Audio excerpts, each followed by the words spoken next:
Muy buenas tardes a todos mis amados hermanos. A nombre de Ministerios Personales de la Iglesia Maranata de Cali, les damos un saludo cordial, cristiano, cariñoso. Son bienvenidos a este seminario de parejas discipuladoras, un seminario que verdaderamente es una innovación, es algo nuevo y que indudablemente nos va a preparar para ser mejores discípulos. Bien, entonces vamos a pedir la bendición de nuestro Dios, ya que es algo completamente espiritual y misionero. En donde está, por favor, acompáñenme en actitud de oración. Muchas gracias. Padre nuestro que estás en los cielos, tu nombre, tu persona sean santificados siempre, junto con la persona de Cristo Jesús y el Espíritu Santo. Gracias por este momento en el cual podemos dedicarnos a capacitarnos para ser verdaderos discípulos tuyos. Pedimos tu presencia, Espíritu Santo. Sé tú nuestro Maestro. Imparte estos conocimientos y grábalos en nuestra mente. Lo pedimos en el nombre amado de Jesús. Amén y amén. Antes de que comencemos nuestro seminario, queremos recordarles, mis hermanos y amigos, que si aún no tiene su cartilla, la tengo en mi mano, solicítela. Su cartilla física, si no la ha reclamado allá en la Iglesia Maranata, en la mesa de entrada, si usted no ha podido ir a la iglesia, llámenos a cualquiera de estos dos teléfonos que están en pantalla. Anótelos, por favor. Nos da su nombre, su dirección y buscaremos la manera de hacerle llegar su cartilla. Ahora, si usted la desea digital porque usted tal vez no está en Cali o de todas maneras la quiere tener en su correo, por favor, anote nuestro correo que está acá donde dice cartilla digital, mapur1946@gmail.com. Anote esa dirección que con todo gusto se la hacemos llegar por correo. No olvide que esta cartilla viene estilo Fe de Jesús, con preguntas y respuestas que deben ser escritas, y al final vamos a tener una graduación con las personas que han llenado su cartilla. El pastor Rueda, nuestro director de Ministerios Personales en la asociación, él está preparando unos diplomas y va a estar con nosotros el 23 de octubre, que será el día en que vamos a tener la graduación. ¿Anotamos ya? Si usted quiere que se le lleve a casa, anote uno de estos dos teléfonos y si no, se lo enviamos por correo si usted tiene su email. Anote ahí el correo mapur1946@gmail.com. Entonces, recuerde, papel y lápiz, hay que ir llenando nuestra cartilla, hay que ir llenándola con respuestas. Es un método novedoso, un método muy novedoso. Y bien, vamos a iniciar la lección número 3. ¿Qué pasa? ¿Cómo envió Jesús a sus discípulos? Esta es nuestra lección número 3. Vamos entonces a leer la nota introductoria. Desde el inicio de su ministerio, Jesús formó el grupo de sus discípulos. Primero llamó a 4 pescadores, los 2 hijos de Jonás y los 2 hijos de Zebedeo. Luego a Leví, el recaudador de impuestos, y después a los otros. Los discípulos, estando con Jesús, se fueron identificando con él, comprendiendo el misterio de su persona y gustando del anuncio del reino. Un día, el maestro les encomendó una misión como preparación de la suya y como anticipo de la misión que les confiaría después de la resurrección, pero no lo hizo de cualquier forma. No, estableció un modelo que la iglesia nunca debería olvidar. Y de eso vamos a estudiar entonces esta tarde. Pregunta número 1. Bolígrafo en mano. Y nos dice la pregunta número 1. ¿Qué fue lo primero que Jesús hizo al iniciar su ministerio? Y la respuesta se encuentra en Marcos, capítulo 3, versículos 13 y 14, que a la letra dice así. Después subió al monte y llamó así a los que él quiso.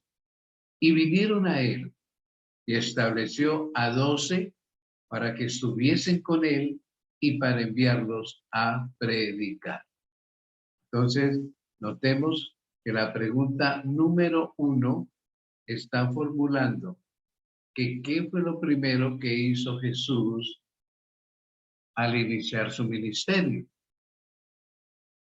Llamó o estableció a 12. Llamó a 12 discípulos para enviarlos a predicar. Llamó a 12 discípulos para enviarlos a predicar. Lógico, los va a capacitar como vamos a ver aquí más adelante. Entonces, como para abreviar la respuesta, ¿no? Llamó a 12 discípulos para enviarlos a predicar. Esta es la respuesta a la pregunta número 1. Llamó a 12 discípulos para enviarlos a predicar. Veamos entonces lo que nos dice la nota del comentario respecto a esta pregunta. Y entonces dice lo siguiente. Jesús llamó a 12 discípulos para que estuvieran con él. Lo primero que hizo fue llamarlos a ser uno con él, que estuvieran en intimidad con él, que se sintieran con él y que tuvieran confianza en él, que se sintieran aceptados por él. O sea, todo con él. Lo que aprendemos de esto es que para ser un discípulo, lo primordial e indispensable es ser de Jesús. No apenas aprender la teoría de las cosas, no, sino identificarse con Jesús y vivir como Él. Entonces, para ser uno con Él, intimidad con Él, para que se sintieran con Él, tuvieran confianza con Él y fueran aceptados por Él. Todo con Él. Una intimidad completa, total. Entonces, identificarnos con Jesús para vivir con Él será un primer paso para ser sus discípulos. Vamos entonces ahora a nuestra pregunta número 2, que a la letra dice, ¿qué hizo Jesús después de llamar a sus discípulos? Y la respuesta está en Lucas 9:12 y nos dice el Evangelio, habiendo reunido a sus 12 discípulos, les dio poder y autoridad sobre todos los demonios y para sanar enfermedades. Y los envió a predicar el reino de Dios y a sanar a los enfermos. Uy, está bastante amplia esta respuesta, ¿verdad? ¿Qué hizo Jesús después de llamar a sus discípulos?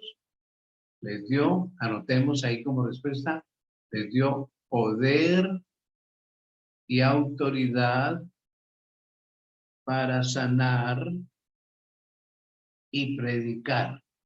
Resumámoslo así. Les dio poder y autoridad para sanar y predicar. ¿De acuerdo?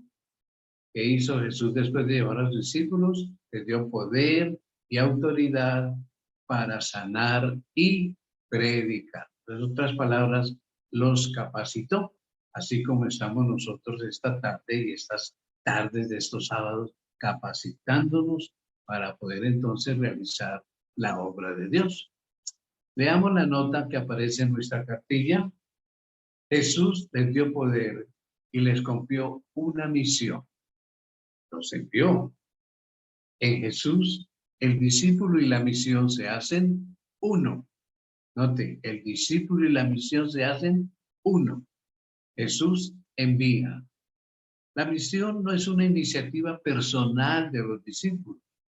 No es invención de la iglesia para aumentar el número de miembros. Más tarde, en la ascensión, Jesús se despide de sus apóstoles diciéndoles: vayan por todo el mundo anunciando la buena nueva. Ellos proclamarán lo que han visto y oído de Jesús, enfrentando las adversidades. Entonces, nótese, hay una misión. Siempre el discípulo y la misión se hacen uno solo y enviados por Cristo Jesús.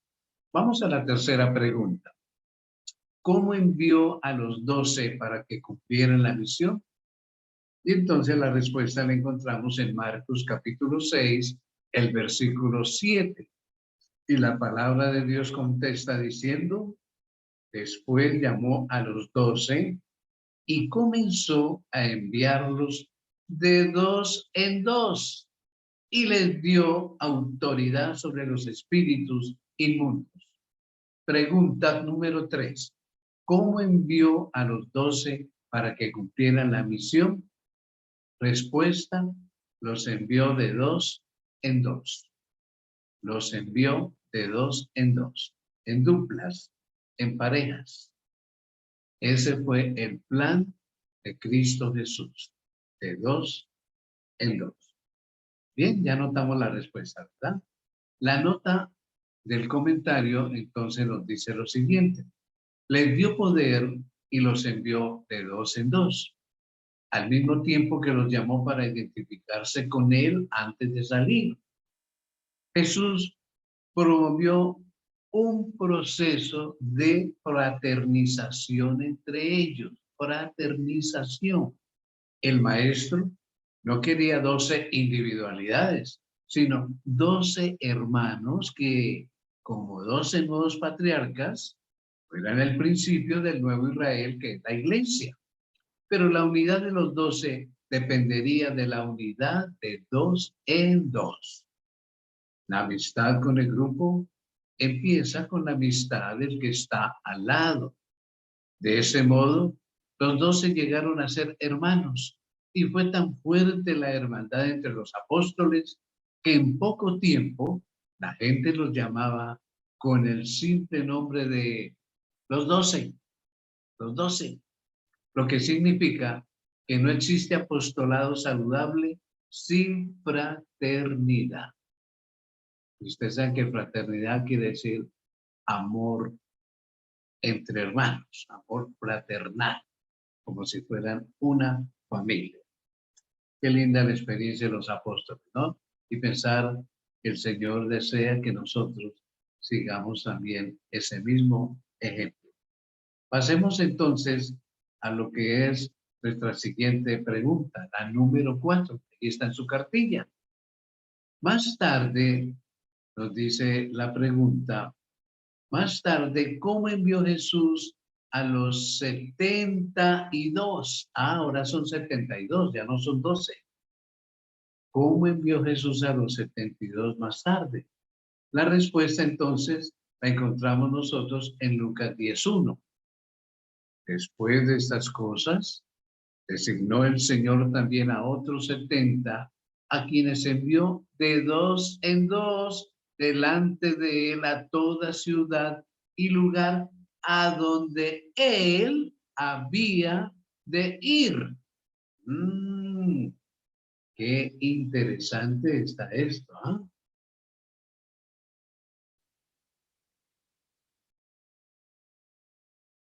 ¿Cómo envió Jesús a los 72? De dos en dos. De dos en dos. Y note que vamos a comentar más adelante esta última frase de Lucas 10:1. A donde él había de ir. Interesante. Bien, leamos entonces la nota que comenta esta pregunta. Percibe que ahora Jesús envía 72 discípulos, pero los envía también organizados en duplas. La misión será dura, pero la fraternidad cristiana les ayudará a enfrentar los desafíos propios del cumplimiento de la misión. Jesús sabía que dos son mejor que uno porque sacan más provecho de sus afanes. Si uno de ellos se tropieza, el otro lo levanta, como dice Eclesiastés 4, versículos 9 y 10. Así que hay sabiduría en esta fórmula que Jesús experimentó, que Jesús practicó. Pasemos entonces a la pregunta número 5, que nos dice justamente, además del ánimo y la fortaleza que se pueden dar dos personas cuando trabajan juntas, ¿qué otra cosa tenía en mente Jesús al enviar a sus discípulos organizados de dos en dos? ¿Qué otra cosa tenía en mente Jesús al enviar a sus discípulos organizados de dos en dos? Y la respuesta la leemos de Deuteronomio 19:15. No se tomará en cuenta a un solo testigo contra ninguno en cualquier delito ni en cualquier pecado en relación con cualquier ofensa cometida. Solo por el testimonio de dos o tres testigos se mantendrá la acusación. Entonces la pregunta es, ¿qué otra cosa tenía en mente Jesús al enviar a sus discípulos organizados de dos en dos? Serían testigos, respuesta, serían testigos de la actuación de cada uno. Serían testigos de la actuación o el comportamiento, lo que se quiera colocar de cada uno. El uno puede testificar y el otro también de lo que han hecho o de lo que les haya sucedido, lo que la gente les haya hecho, lo que la gente les haya dicho. Entonces, en esa forma, habrían dos testimonios. Qué bueno, ¿no? Veamos entonces, como siempre, los comentarios de la nota. Era parte de la cultura de Israel que cualquier testimonio sería valedero solo si viniera de dos testigos. La orden de Jesús a sus discípulos fue, pero cuando venga sobre ustedes el Espíritu Santo, recibirán poder y serán mis testigos en Jerusalén, en Judea, en Samaria y hasta lo último de la tierra. Si nuestra misión es testificar de Cristo, necesitamos hacerlo de dos en dos. Ser testigos, testigos de lo que el Señor ha hecho por nosotros y en nosotros y lo que desea hacer en las demás personas. Pasemos entonces a nuestra pregunta número 6 de nuestra cartilla. ¿Cuál fue la misión de las parejas discipuladoras enviadas por Jesús? ¿Cuál fue esa misión? Nos contesta la palabra de Dios en Lucas, capítulo 10, versículo 1. Después de estas cosas, designó el Señor también a otros 70, a quienes envió de dos en dos delante de él a toda ciudad y lugar a donde él había de ir. ¿Cuál fue la misión de las parejas discipuladoras enviadas por Jesús? Preparar, respuesta, vamos a anotar, preparar el terreno a donde él, Jesús, a donde él había de ir. Preparar el terreno a donde él había de ir. Ya notamos la respuesta. Preparar el terreno a donde él había de ir. Qué sabiduría, ¿no? Se la siembra y la cosecha. Tremendo. Bien, entonces pasemos a lo que debe ser el comentario, la nota comentario. Jesús envió a esos 72 discípulos antes de que él fuera con el objetivo de que prepararan el terreno para su llegada. Aquí vemos el principio de la llegada del evangelista a un lugar en donde la iglesia organizada de dos en dos, ha preparado el terreno para la cosecha. No puede haber evangelismo de cosecha donde no ha habido siembra y cultivo por parte de la iglesia organizada de dos en dos y en grupos pequeños. Qué sabiduría, ¿no? Qué sistematología la de Jesús. Los envió para preparar el terreno. Qué lindo, ¿no? Y hoy tenemos que seguir el mismo sistema, la misma metodología que utilizó el Señor, porque si Él lo hizo, que es Dios, tiene toda la razón. Vamos, mis queridos hermanos, entonces a nuestra cartilla, a la pregunta número 7. ¿Cuántos discípulos fueron a buscar el pollino para la entrada triunfal de Cristo a Jerusalén? Recordemos que en ese tiempo no había Mercedes-Benz, ni BMW, ni Renault, ni Ford. Se usaban entonces los caballos y los burros. Pero los reyes, los personajes destacados, utilizan siempre un pollino, o sea, un burro jovencito. Y ahora Jesús está aquí mandando traer uno para hacer su entrada a Jerusalén. La única entrada triunfal que él hizo. ¿Cuántos discípulos fueron a buscar el pollino? Qué sabiduría, ¿no? Mateo 21:12 contesta. Cuando se acercaron a Jerusalén y vinieron a Betfagé, al monte de los olivos, Jesús envió dos discípulos diciéndoles: id a la aldea que está enfrente de vosotros y luego hallaréis una asna atada y un pollino con ella. Desatadla y traédmelos. Envió dos discípulos. Qué interesante, ¿no? Estamos distinguiendo de que toda misión, toda tarea, Jesús entonces enviaba a sus discípulos de dos en dos. ¿Hay sabiduría en ello? Indudablemente. Si Jesús lo hizo, por algo sería. La nota comentario nos dice, el trabajar de dos en dos no era solo para cumplir la misión, sino también para el vivir. Solo en el caso de los discípulos, la vida y la misión se fundían en una sola experiencia. Para ellos, mucha atención, para ellos vivir era cumplir la misión. Y cumplir la misión era vivir. Ellos no entendían la vida cristiana sin misión. Uy, qué elocuencia. Qué elocuencia para nosotros esto. Para ellos vivir era cumplir la misión. Y cumplir la misión era vivir.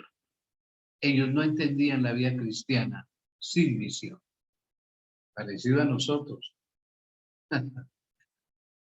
Esto debe ser una realidad en nuestras vidas. Para nosotros vivir es cumplir la misión. Cumplir la misión es vivir. Una vida cristiana sin misión no es vida cristiana, mis hermanos. Para eso Dios nos llamó, no para ser un número más o ocupar un puesto en la iglesia más, no. Es para tener una vida cristiana con una misión. Igual que el pueblo de Israel.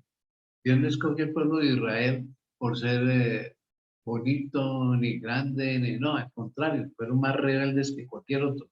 No, lo escogió para una misión, pero ellos se creyeron que era para ser dueños del mundo.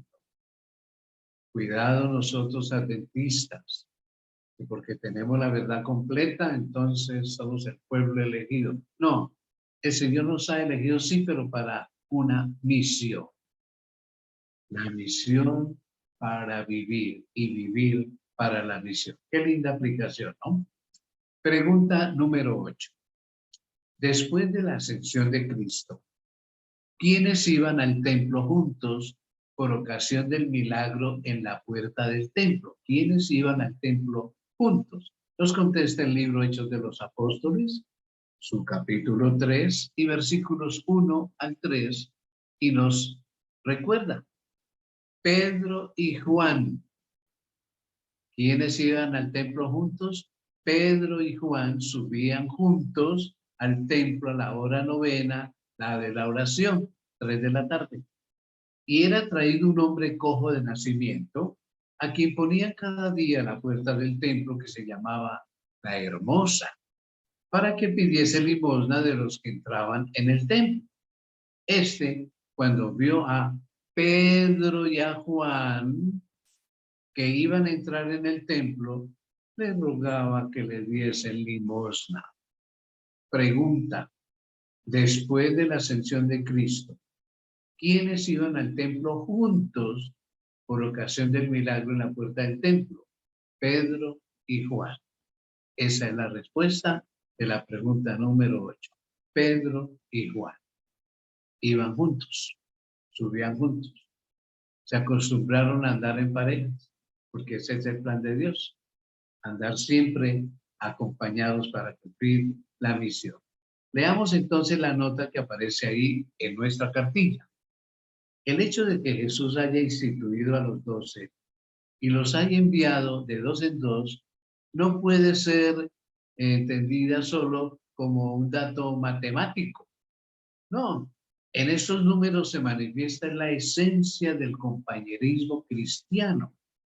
Así lo entendieron los apóstoles, que casi siempre iban de 2 en 2, como lo demuestran innumerables escenas del libro de los Hechos de los Apóstoles y las cartas apostólicas. El primer milagro de Pedro fue obrado en compañía de Juan, y buena parte de las cartas de Pablo están firmadas también por algunos de sus compañeros de apostolado. Entonces, siguieron siempre trabajando de 2 en 2. Qué maravilloso, ¿verdad? Bien, vamos entonces a nuestra pregunta número 9.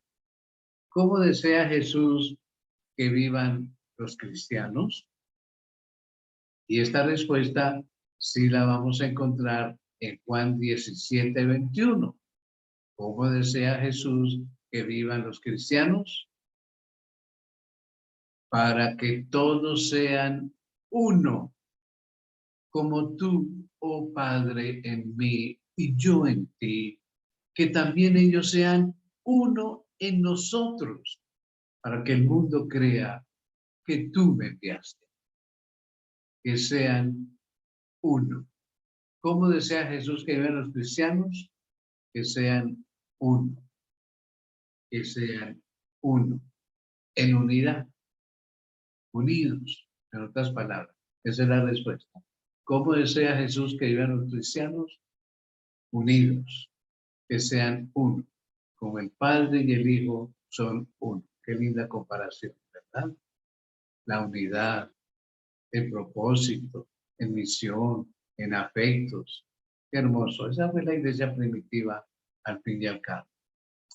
Bueno, nuestra cartilla entonces nos señala para esta respuesta número 9 lo siguiente. Que hay que tomar una decisión. Y esa decisión está redactada aquí para nosotros en su cartilla y la ponemos aquí en pantalla. Habiendo entendido que el Espíritu de Cristo es espíritu de unidad y que los discípulos vivieron y cumplieron la misión organizados en parejas discipuladoras, yo también deseo hacerlo. Esa debe ser mi decisión. Entonces, vamos a repetirla allá donde estamos. No prendan su micrófono. Allá donde están, que el Espíritu Santo escuche esta decisión linda de nosotros. Vamos a repetirla en voz alta. A la 1, a las 2 y a las 3. Habiendo entendido que el Espíritu de Cristo es espíritu de unidad y que los discípulos vivieron y cumplieron la misión organizados en parejas discipuladoras, yo también deseo hacerlo. Entonces, tenemos allá en la cartilla una línea en donde vamos a colocar nuestro nombre o nuestra firma. Recuerden que estas cartillas para recibir nuestro diploma y participar en la graduación del 23 de octubre, deben estar llenas sus respuestas y firmadas nuestras decisiones. ¿De acuerdo? Bueno, entonces, sin más preámbulos, vamos a seguir con nuestra lección número 4. Perdón. Sí, número 4, correcto. Sí. Número 4. En la iglesia primitiva. Ah, ¿cómo así que este método como que siguió en la iglesia primitiva? Sí, de eso trata justamente esta lección. Bien, la nota introductoria nos dice lo siguiente. La iglesia primitiva siguió el ejemplo de Jesús. Todos vivían en comunión, y note esa palabra, comunión, unión común, pero organizados de dos en dos. Ese era el plan divino y ellos estaban determinados a seguirlo. En este estudio, en esta lección, veremos que el estilo de vida de dos en dos no era para los apóstoles simplemente un método de cumplir la misión, sino también de vivir la experiencia cristiana, de lo cual hablamos hace unos instantes atrás. Entonces, vamos a ver cómo fue este desempeño en la iglesia primitiva.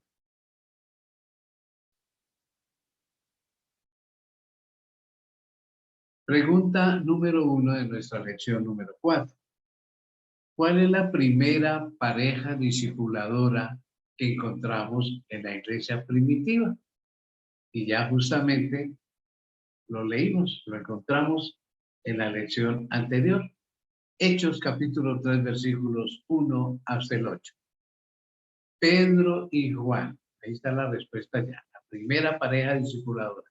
Pedro y Juan subían juntos al templo a la hora novena, la de la oración. Dijimos que corresponde a las 3 de la tarde. Y era traído un hombre cojo de nacimiento, a quien ponía cada día a la puerta del templo, que se llama La Hermosa, para que pidiese limosna de los que entraban en el templo. Cuando vio a Pedro y a Juan, que iban a entrar en el templo, les rogaba que les diesen limosna. Pedro con Juan, fijando en él los ojos, le dijo, míranos. Entonces él les estuvo atento, esperando recibir de ellos algo. Mas Pedro dijo, no tengo plata ni oro, pero lo que tengo te doy. En el nombre de Jesucristo de Nazaret, levántate y anda. Qué potente, qué maravilla. Pregunta número 1 de nuestra lección 4. ¿Cuál es la primera pareja discipuladora que encontramos en la iglesia primitiva? Respuesta, Pedro y Juan. Pedro y Juan. Ya notamos, ¿verdad? No olviden estar llenando su cartilla. Avanzamos entonces.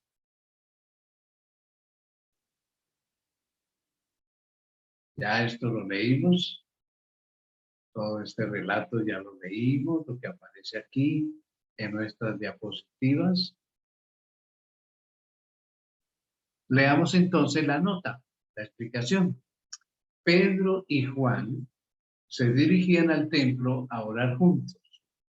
Desde el inicio de la era apostólica, vemos a los primeros cristianos ayudándose espiritualmente uno al otro. Este es el plan divino y debe también ser seguido por la iglesia en nuestros días, ayudándose espiritualmente uno al otro. El plan divino para nuestras iglesias hoy por hoy. Y si Dios lo dice, él tiene razón, obviamente, así es. Bien, entonces pasamos a nuestra pregunta número 2. ¿Cómo envió Pablo a Tito a visitar la iglesia de Corinto? Contesta la segunda carta a los Corintios, capítulo 12, verso 18. rogué a Tito y envié con él al hermano. En este relato no se dice el nombre de ese hermano. ¿O se engañó acaso Tito? ¿No hemos procedido con el mismo espíritu y en las mismas pisadas? Va a entender de que ya Pablo había estado con Tito allá en Corinto.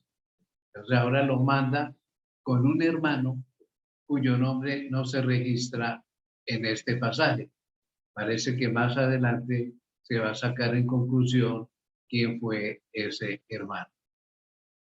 Bueno, entonces leamos la nota del comentario, la cual dice de la siguiente forma.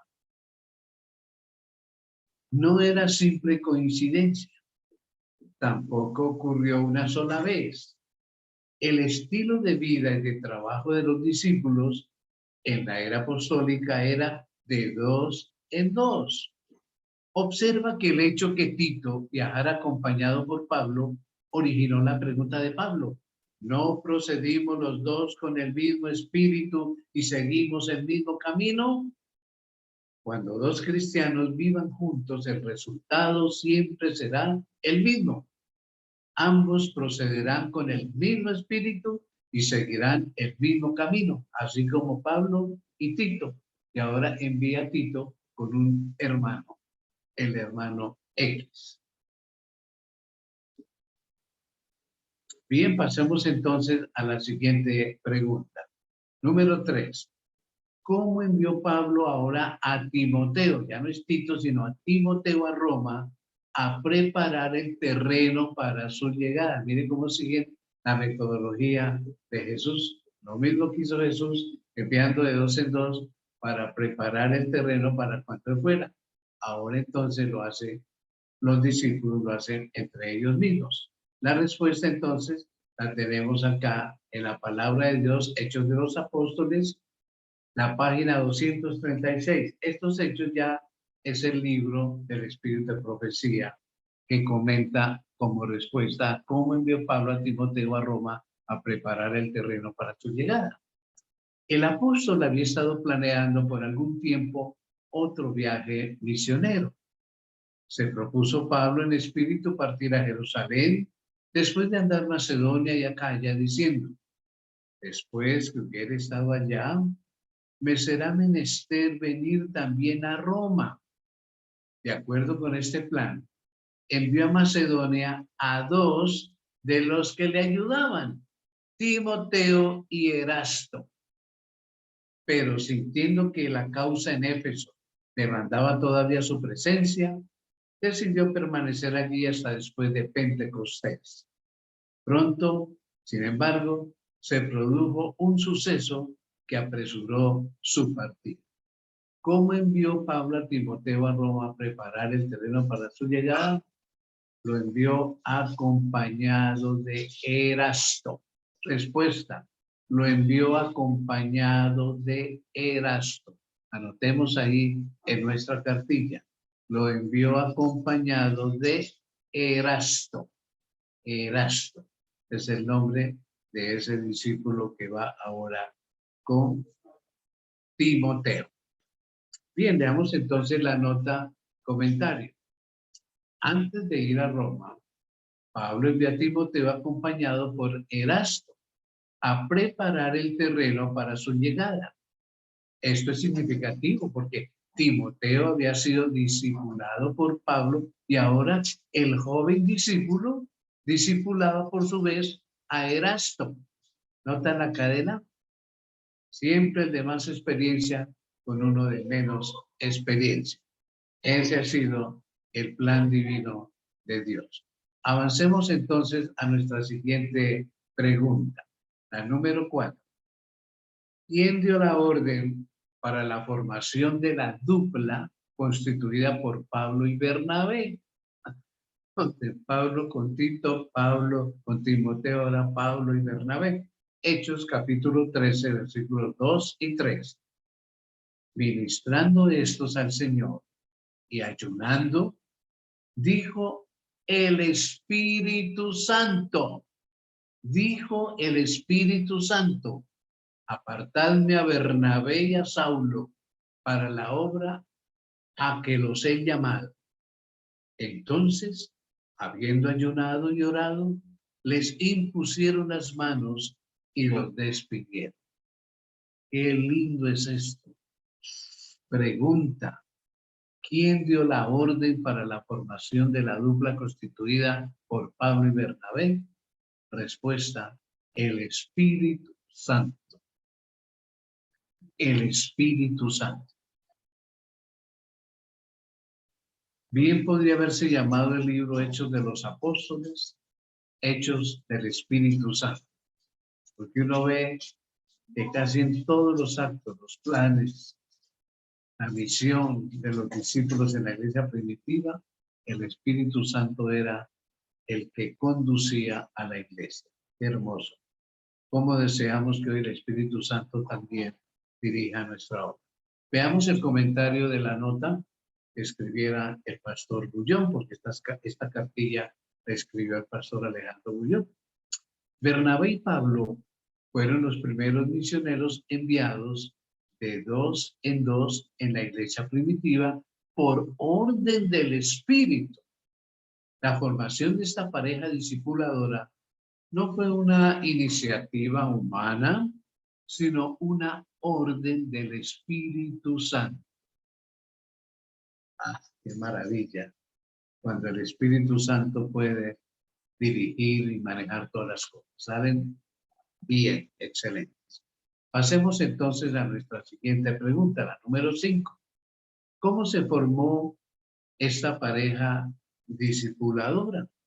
Y la respuesta entonces la encontramos nosotros en el libro de Hechos, capítulo 11, versos 24 al 26, en donde la palabra de Dios nos dice lo siguiente: porque era varón bueno, hablando de Bernabé, ¿no?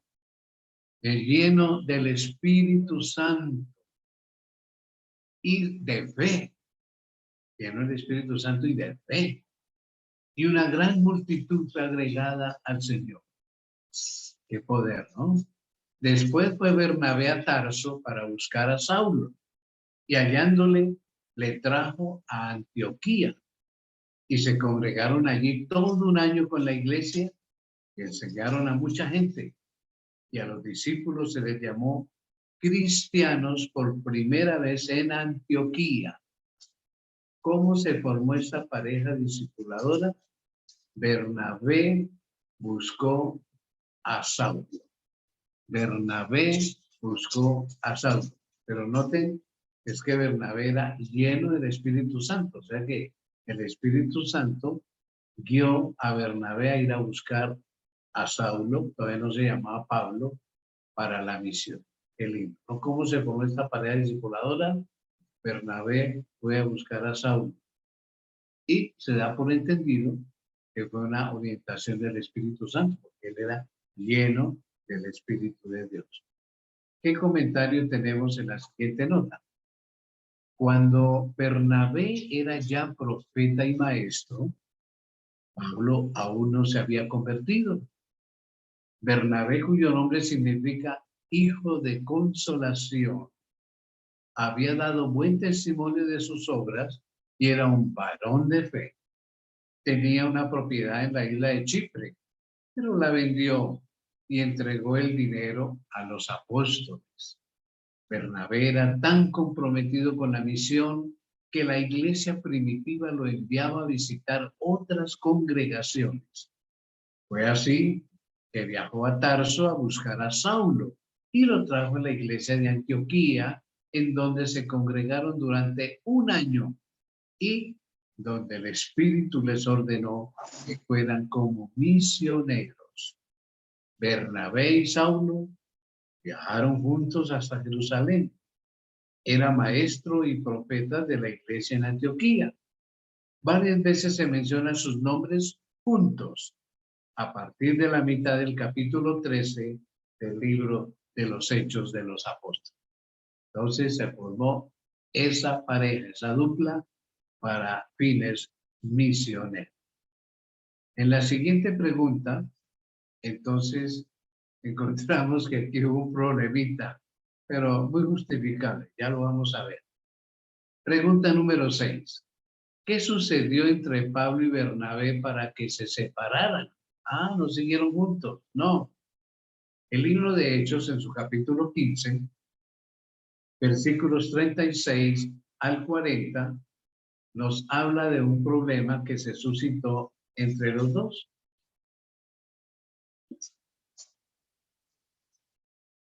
Después de algunos días, Pablo dijo a Bernabé: volvamos a visitar a los hermanos en todas las ciudades en que hemos anunciado la palabra del Señor, para ver cómo están. Y Bernabé quería que llevasen consigo a Juan, al que tenía por sobrenombre Marcos, Juan Marcos. Pero a Pablo no le parecía bien llevar consigo al que se había apartado de ellos desde Panfilia y no había ido con ellos a la obra. Y hubo tal desacuerdo entre ellos que se separaron el uno del otro. Bernabé, tomando a Marcos, a Juan Marcos, navegó a Chipre, y Pablo, escogiendo a Silas, salió encomendado por los hermanos a la gracia del Señor. Entonces, tienen aquí una diferencia, pero se van de dos en dos, ¿no?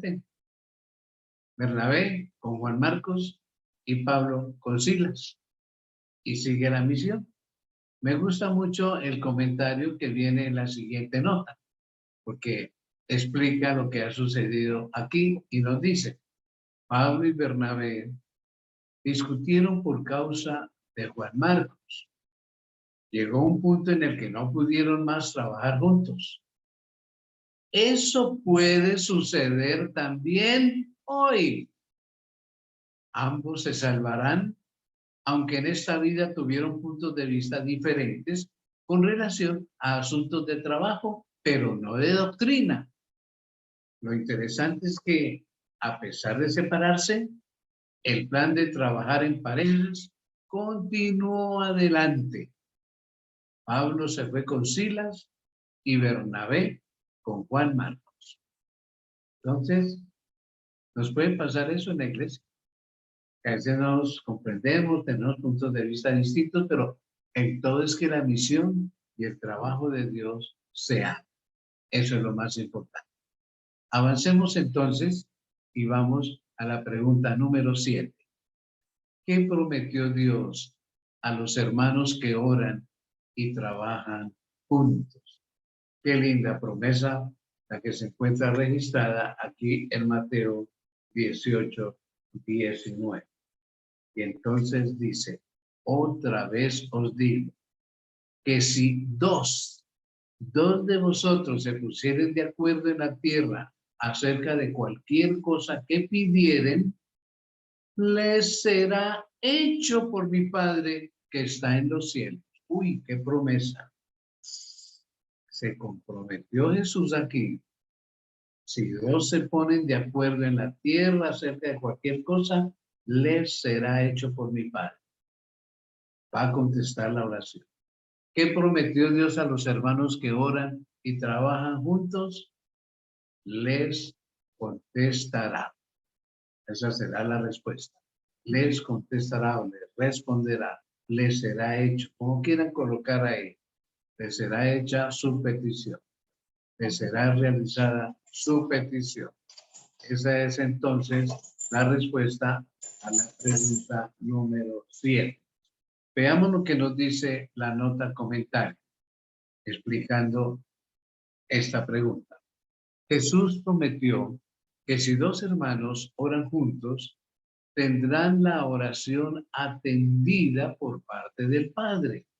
Así que en la iglesia, cada hermano debe orar por las personas que desea traer a Jesús y al mismo tiempo debe orar por las personas que su compañero de oración está evangelizando.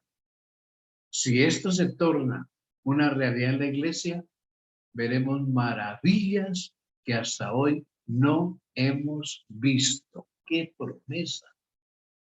Orar por las almas que está trabajando fulano y él va a orar por las que yo estoy trabajando. Si nos ponemos de acuerdo, Dios va a actuar entonces. Qué hermoso. Veremos maravillas que hasta hoy no hemos visto. Pasemos entonces a nuestra última pregunta de esta lección, la número 8. ¿Cuál es el consejo del Espíritu de Profecía para nuestros días? Leámoslo entonces del Espíritu de Profecía, el Ministerio de la Bondad, página 652.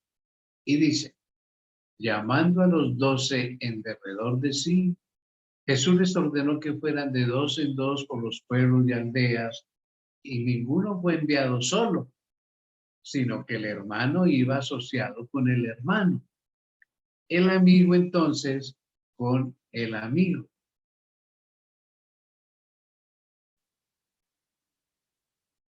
Así podían ayudarse y animarse mutuamente, consultando y orando juntos, supliendo cada uno la debilidad del otro.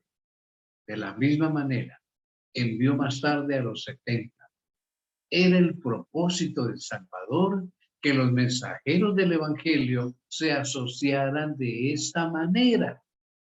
En nuestro propio tiempo, la obra de evangelización tendría mucho más éxito si se siguiera fielmente este ejemplo. Caramba, consultando, orando juntos, ayudándose, animándose juntos, de 2 en 2. Y se asegura que habrá éxito, que habrá bendición. Veamos la corta nota que viene al final de nuestra lección número 4. Y dice en la siguiente manera. La manera como Jesús cumplía la misión no puede ser mejorada por el ser humano. Y hoy, fuéramos más obedientes a los consejos divinos, tendríamos la satisfacción de ver miles de personas aceptando el Evangelio. Qué tremendo desafío, ¿no? Obedientes a los consejos divinos y veríamos miles de personas aceptando el Evangelio. Que esto sea así. Amén y amén. Entonces, llegamos a otra decisión. Siempre al final de cada lección viene una decisión, ¿ya? Entiendo que nunca fue el plan divino que sus hijos vivieran ni cumplieran la misión solos. Por tanto, decido apoyar el plan de las parejas de oración en mi iglesia. Vamos entonces a repetir esta decisión en voz alta ya en donde estamos.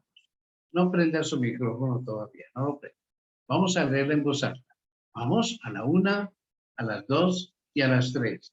Entiendo que nunca fue el plan divino que sus hijos vivieran ni cumplieran la misión solos. Por tanto, decido apoyar el plan de las parejas de oración en mi iglesia.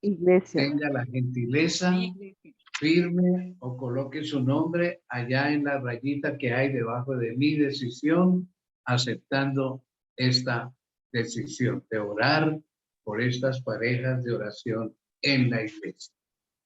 Bien, vamos avanzando exitosamente. Nuestra lección número 5 será el trabajo de 2 en 2 hoy. ¿Cómo se va a hacer hoy? Eso lo vamos a ver dentro de 8 días.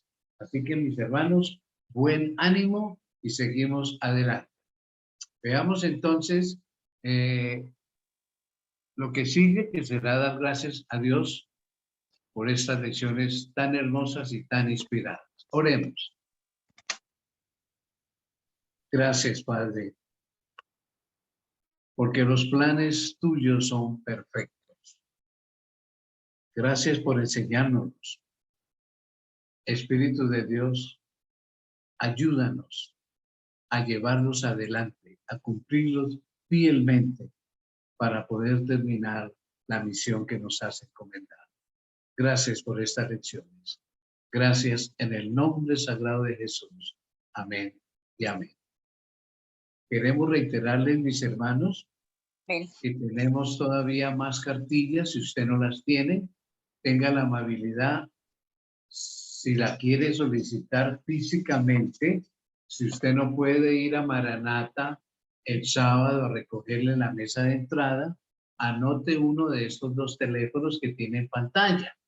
Llámenos, que con todo gusto vamos a buscar la manera de hacérsela llegar en su hogar. Ahora bien, si usted tiene email, si tiene correo, pídala, se la mandamos también por correo, por email.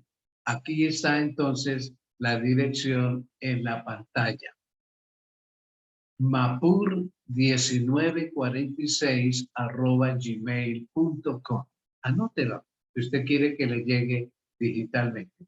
Es prácticamente lo mismo, obvio, no la va a tener así física, a menos que usted la imprima por allá, pero la va a tener ahí, puede contestar las preguntas como si tuviera la cartilla, pero la tendría ahí en su correo. Qué lindo.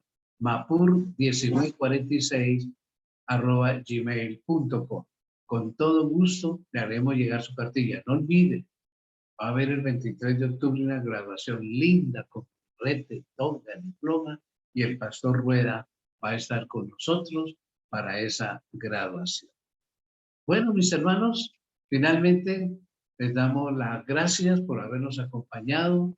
Les deseamos muchas bendiciones y están invitados para el próximo sábado a las 4 de la tarde.